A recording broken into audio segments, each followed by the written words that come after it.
الرحمن الرحيم السلام عليكم ورحمة الله وبركاته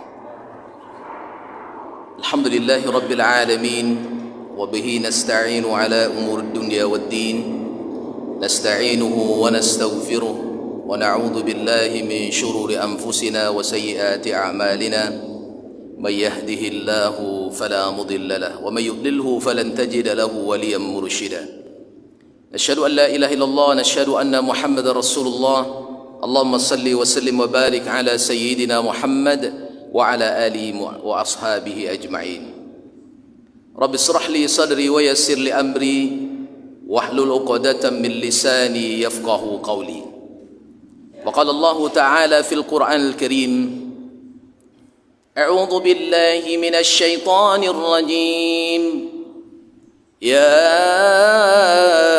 أيها الذين آمنوا لا تدخلوا بيوتا غير بيوتكم حتى تستأنسوا وتسلموا على أهلها ذلكم خير لكم لعلكم تذكرون.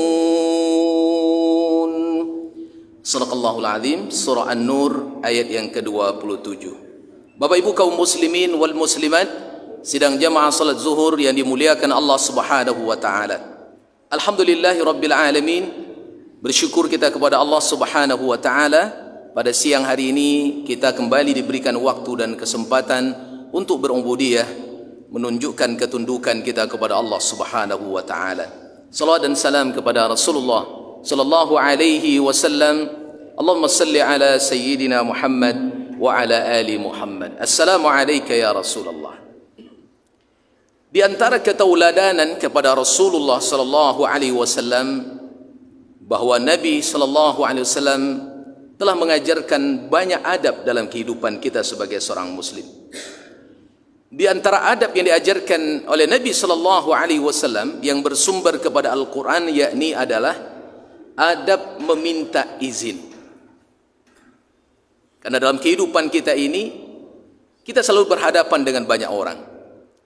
Adab minta izin yang pertama dijelaskan oleh Allah dalam Al-Qur'an yakni bagaimana cara sunnah yang diajarkan Nabi sallallahu alaihi wasallam meminta izin ketika memasuki rumah orang lain.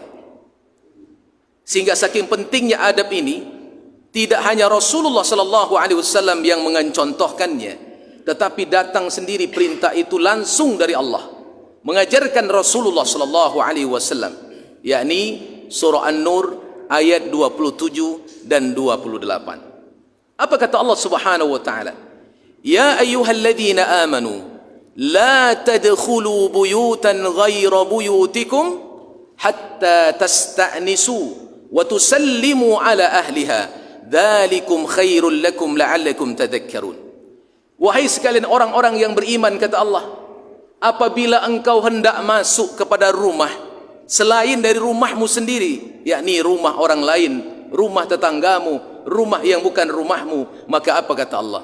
Jangan kamu masuk sebelum kamu minta izin. Bagaimana bentuk cara minta izin yang dimaksudkan? Maka Nabi SAW mencontohkan bagaimana cara Nabi bertamu ke rumah seseorang yang bukan rumahnya.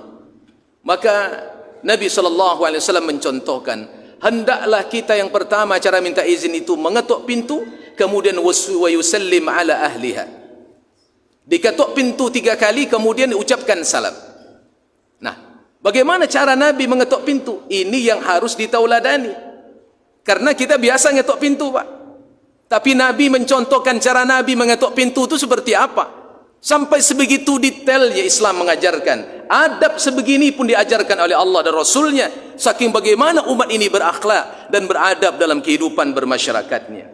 Bapak Ibu yang muliakan Allah Subhanahu wa taala, dalam sebuah hadis yang sahih, Nabi sallallahu alaihi wasallam mengatakan, Nabi tidak pernah menghadap sebuah pintu itu kecuali memalingkan badan atau wajahnya arah ke kanan atau arah ke kiri. Lam yastaqbalil bab. Nabi sallallahu alaihi wasallam tak pernah menghadapkan wajahnya kepada pintu. Ini contoh nih, Pak. Kalau kita ngetok pintu rumah orang gimana, Pak? Ini pintu, ini badan kita, langsung ketok begini. Iya enggak, Pak? Itu yang biasa kita lakukan. Tapi ternyata Nabi SAW mencontohkan tidak seperti itu, Bapak Ibu yang muliakan Allah. Ini pintu rumah orang, maka Nabi memerengkan badannya atau memalingkan pandangannya, ngetok pintu dengan cara begini. Timbul sebuah pertanyaan, Bapak Ibu, kenapa harus segitunya? Kenapa enggak harus menghadap pintu langsung? Maka Masya Allah, hikmahnya diajarkan oleh Nabi SAW dalam hadis riwayat Imam Bukhari dan Muslim. Apa kata Nabi SAW? Hikmahnya kita memalingkan wajah kita, tidak menghadap kepada pintu rumah orang itu. Kata Nabi SAW, innama ju'ilal istizanu, ya, sesungguhnya dijadikan minta izin itu dan memalingkan wajah itu, kata Nabi SAW, yakni min ajlil basar, untuk menjaga pandangan mata agar tidak terlihat aurat penghuni rumah. Ketika dia pertama mengetuk pintu atau dibukakan pintu oleh penghuni rumah, terbuka pintu, maka dia tak melihat aurat orang yang dalam rumah itu. Makanya ibu-ibu di belakang, kalau ada orang ngetuk pintu, tolong siapkan jilbab darurat. Baru diketuk pintu, ya, diucapkan salam, jawab salamnya, ambil langsung jilbabnya. Ini zaman sekarang enggak begitu, Pak. Nyucigok-cigokan dulu tamu tu lewat jendela, lewat pintu. Mak gantengnya. Bersolek pula dia dulu. Pakai minyak wangi pula dulu. Menyapa tamunya yang tadi gagak itu, suaranya pun gemulai. Cari siapa, Mas? Allahu Akbar. Syaitannya itu datang, Pak. Kira-kira kalau begitu kita disapa, laki-laki normal berat itu, Pak. Makanya tidak boleh merendahkan suaranya kepada laki-laki yang bukan mahramnya. Itu Islam mengajarkan. Kita sebagai tamu juga diberikan prinsip oleh Rasulullah sallallahu alaihi wasallam, enggak boleh langsung melihat ke kanan. Kemudian kata Allah, kalau kamu sudah diberikan izin, baru kamu masuk. Dan cara ngetuk pintunya 3 kali salam. Ya, yang pertama, tadi memerengkan wajah, assalamualaikum. Yang kedua, tinggikan lagi suaranya, assalamualaikum. Yang ketiga, lebih tinggi lagi suaranya, assalamualaikum. Enggak boleh dipanjangkan, Pak. Ini kadang-kadang dipanjangkan kumnya, assalamualaikum. Biasa terkadang kehidupan kita seperti itu. Enggak boleh. Enggak ada sunnah. Nabi enggak boleh memanjangkan kum itu. Tegas saja, assalamualaikum.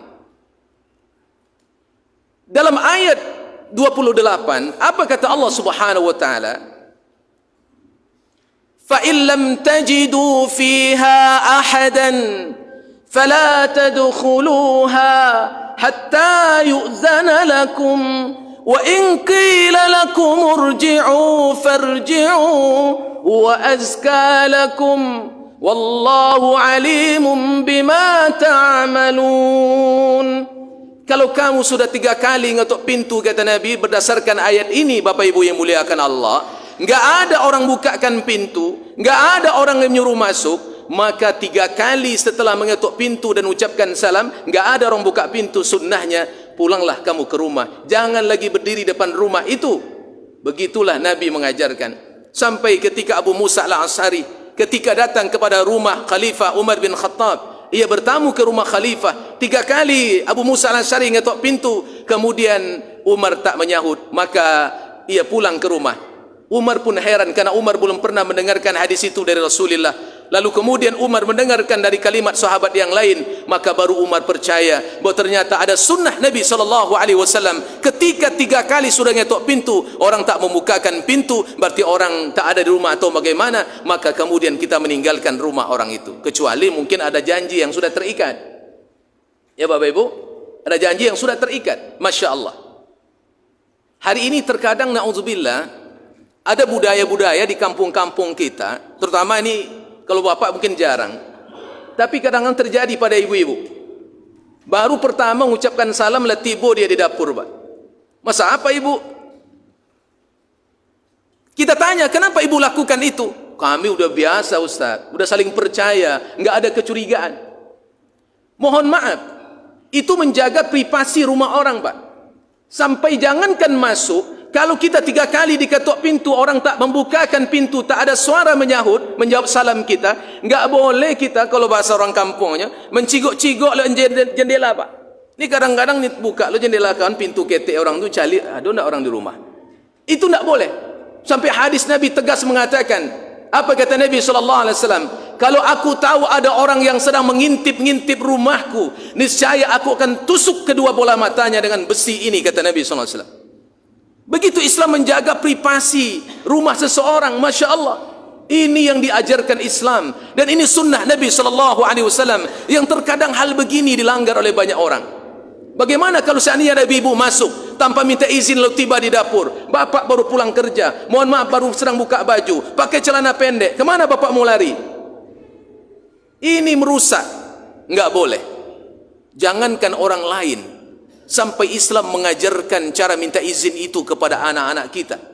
Dalam surah An-Nur 45 pun ditegaskan Allah Subhanahu wa taala, ada 3 keadaan anak-anak kita itu enggak boleh masuk kamar orang tuanya.